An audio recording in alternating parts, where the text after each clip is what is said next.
Kozhikode കൊയിലാണ്ടിയിൽ road റോളറിനടിയിൽപ്പെട്ട് ഡ്രൈവർക്ക് ദാരുണാന്ത്യം. വാഗാട് കമ്പനിയിലെ ഇതര സംസ്ഥാന തൊഴിലാളിയായ ഡ്രൈവറാണ് മരിച്ചത്. ഉച്ചയ്ക്ക് 12 മണിയോടെയാണ് അപകടമുണ്ടായത്. ദീപക് മലയമ്മ ചേരുന്നു. ദീപക്, എന്താണ് സംഭവം?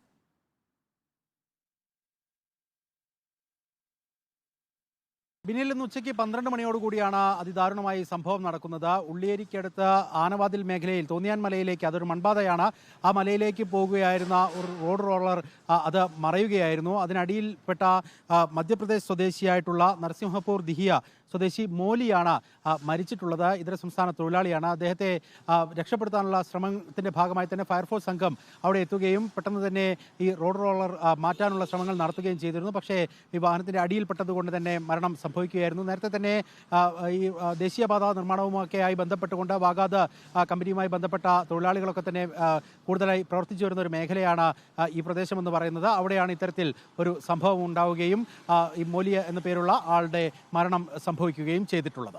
ഓക്കെ, ദീപക് മലയമ്മയാണ് കോഴിക്കോട് നിന്ന് വിവരങ്ങൾ നൽകിയത്.